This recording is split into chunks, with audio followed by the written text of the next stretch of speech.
Hi, I'm Shelley Taylor. I'm here with Natalie McVeigh, and we're going to share some tools with you that are helpful in planning or operationally during the succession of your family business.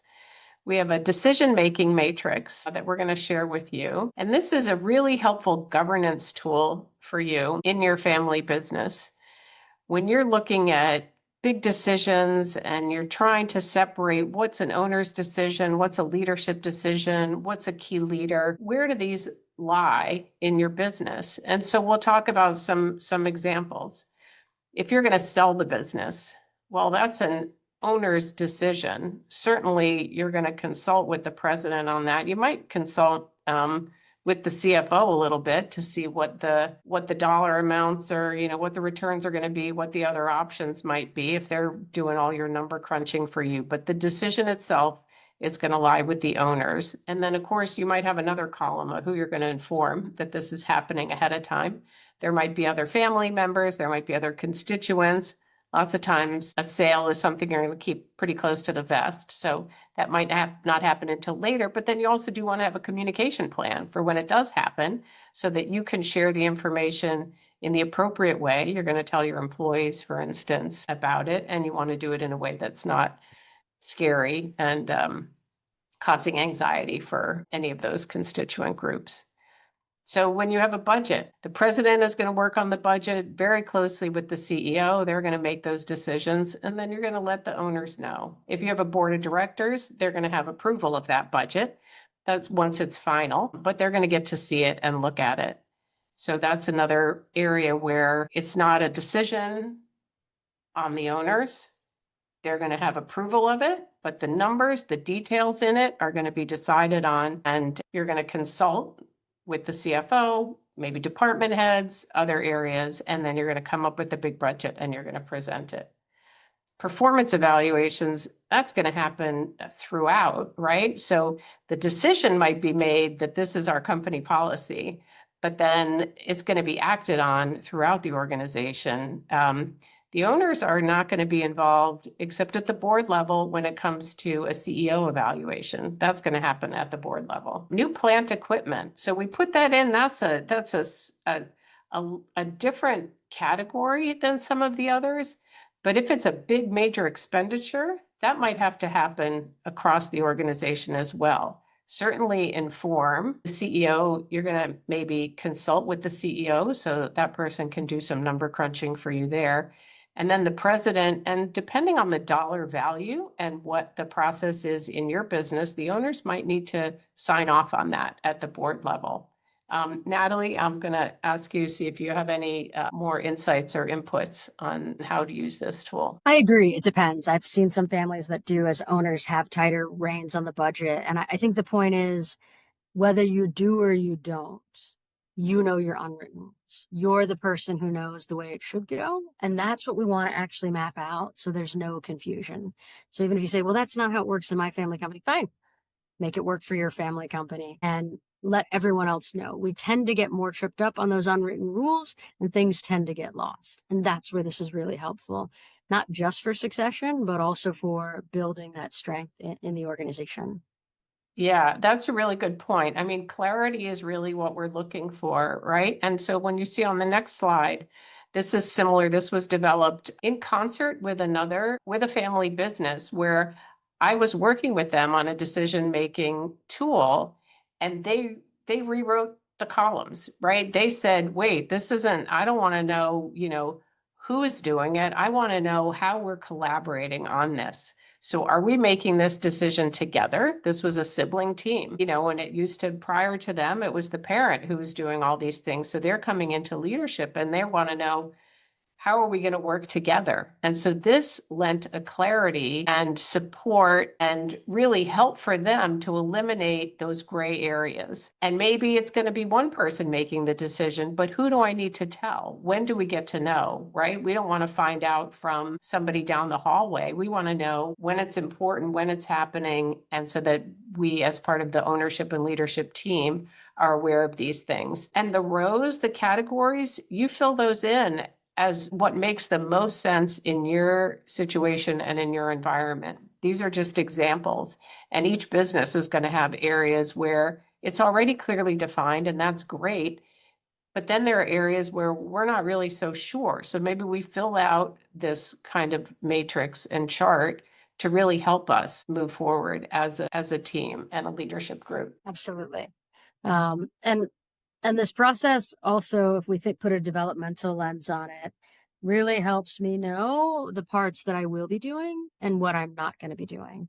And that's where we get that role confusion in families. Is it is likely in that succession not going to look exactly how mom or dad did it. And this really helps the non-family managers feel empowered, as well as the other family people that might be in the company. Yes, and you can include, that's right, and you can include as many people or as few people on this as you need, or maybe you can even, your teams are going to develop this thing. There's another framework called the RACI framework, the RACI, and that's commonly used in organizations, and it's, responsible, accountable, can't remember this, collaborate and inform or something like that. Somebody might correct me on that one, but that's another one. And they can be, I've seen them for organizations where they're so many columns and so many rows, so they can be really as complex or as simple as works really best for your organization. And you can have them at different levels within your organization as well. So let's talk about moving that knowledge and information throughout the organization. And both of these tools, if we think about it, we said clarity, we said communication, but more than anything, this is, the bottleneck thing that we see in founder entrepreneur companies. There are lots of reasons why people love working with family companies. They're higher rates of trust, they're more agile, they're great, except for when all of those things come to a halt. And they usually come to a halt because there's someone at the top. And there's someone at the top who we consult because they have so much knowledge and they're so great. And we also usually know who that person is, and we know how to get them to say yes to certain things. So we start tailoring these things. And so the second tool really says, where are those bottlenecks coming from? Who are we waiting for? And it's not just who are we waiting for to make decisions, but to inform us, to tell where the step is. And, Shelley said this in the webinar, where it's interesting to see if you looked at the rising gen doing one, the senior generation doing one, and so on and so forth, what you might find out is they find different bottlenecks. And so we've made this a little more complex than the one in the webinar. And we did that for a pretty good reason. We did that because there's usually senior generation owners and senior generation managers. And then there's rising generation owners and rising generation managers. These are very different hats that we're wearing, as well as non-family managers. Now, you may also be in a family company, and I have a few that have non-family owners as well. Whether it's with shadow stock or actual real stock. And so you want this to reflect what you have in your organization. So same thing, you want as many columns as you can possibly have, and you look and you see who's doing what well. So I would imagine that in my senior generation owners and senior generation owners, if it's a scale of 1 to 9, 9 being very good, that would be 9s. Hopefully they're chatting with each other if there's more than one. If there's only one, if you have less than 9, we have a different problem happening there. But then if we're looking at the left side of the page to the right side of the page, if we go senior generation owners to rising generation owners, you might see a different number. Some of my client families will see a 1. Because we're not actually having group ownership meetings. And there may be this thing about A stock and B stock, or as we call it, voting and non-voting. And what a lot of clients accidentally think is that non-voting or that B stock means you don't get any information, which is not true, but that's a whole other webinar we'll talk about later. So you'll see a different number, usually not 9. In some families, it is 9. You have your annual shareholder meetings and it's all the same. So if it is, great. And then you want to go you're staying on that same top column there, row, and you're going senior generation owners to senior generation managers. You may or may not see a difference here. They may be the same people. In a world where they're the same people, you're probably going to see that same 9. In a world where you're different people, you may have a different number. And one of the things I've asked my clients to do sometimes is put a slash, as if there are exceptions to the rule. Say in general, these people get good communication. Here are the people who don't, and here's the reason we suspect why. Now, we're not asking you to make judgments, but we are asking you to highlight that area for improvement. And then you would get senior generation owners, you come down to rising generation managers, and whatever that number is. I don't think it'll be a 1, but it's probably not a 9. And then same thing to non-family managers. And if we did this with a family where we have the rising gen, the senior gen, and we would do it by owner group and manager group, we would also have the non-family managers fill this out because they're usually the not neutral third party. We get closer to the truth, right? You have the senior gen sometimes blaming the rising gen and vice versa, but you have the non-family managers. One, not only do we want to know how they feel they're getting information, but two, we want their outside opinion on where the bottlenecks go. And so you fill it from the senior generation. Then you have the rising generation owners fill it out in the same order that I just did, right? Senior generation managers, same order all the way across the board. Rising generation managers, same order all across the board. And then the non-family managers all the way across the board. And if you do these as the separate constituent groups, first, you're just learning. We're not trying to make judgments. We're not trying to say who's the best at communicating. We're trying to say when and where communication breakdowns happen, they happen with this group. And we want to have these meetings differently, include different information. I'm saying different for a reason, because we don't want to say better or more. We want to actually say that the way we've done it hasn't worked. What's the place where we can develop it? And the last piece is you want to really look and see where the trends and patterns are and how to, with the capacity we have in that organization, to shore up those gaps. It doesn't mean that they won't come again, but we'll be on lookout to try to improve those with some strategies and processes and protocols. Yeah, and I know there are a lot of columns and rows and boxes here. And one of the things that this tool is useful for, and Natalie mentioned this, is the perception of how this communication flow is going. So as a senior generation owner, I might fill in how I think I'm communicating with each of those groups. But then somebody else has the opportunity to say how they think I am communicating with each of those groups. So even though I think I'm doing a really good job, somebody else is going to come up and say that they don't think I'm doing such a good job, right? And so it's the perception versus the reality versus your perspective. And so all of those are coming into play, and you have a chance to identify where the bottlenecks are and where we need to do better. Yeah, and I think they should hopefully also say the places we are doing well. It's not just where you're For sure. poorly. And Absolutely. that's why we use 360s in family companies or any organization really, is to say we manage up one way, we manage laterally one way, we manage down another way. And unfortunately, because you have different generations and different voting rights and different power, that's how we behave. And it's just raising our awareness to the fact that we're doing that differently. And, at the end of the day, you may say, I know I'm doing it differently and I want to keep doing it differently. Fine. That's your choice. But in a world where that awareness has been raised, you get to make a different choice based on it.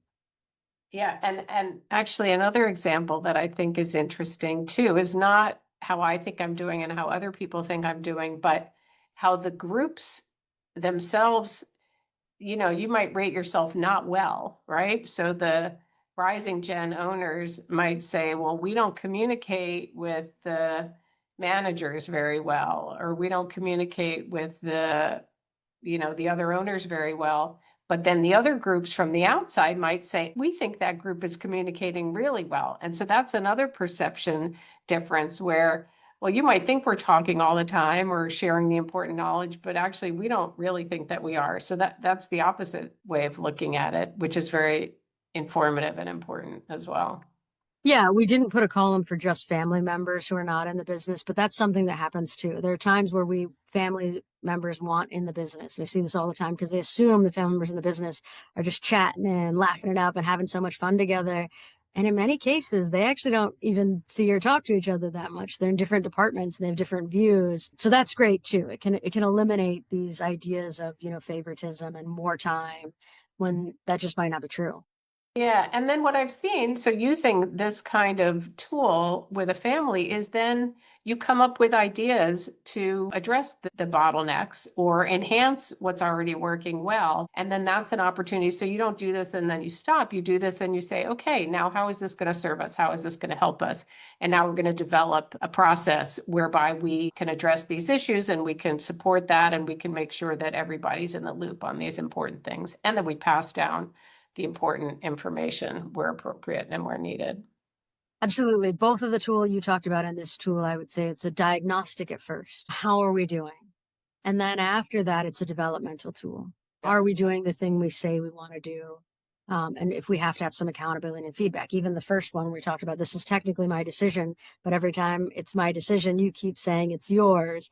how do we behave as though these are actually the way we're functioning? How do we have these enhanced tools? And if we did these overly optimistically and pretended we're a family company we're not, then we need to do them right this time. And it should be tracking our progress along the way. So it's diagnostic, developmental, and then really metrics. Right.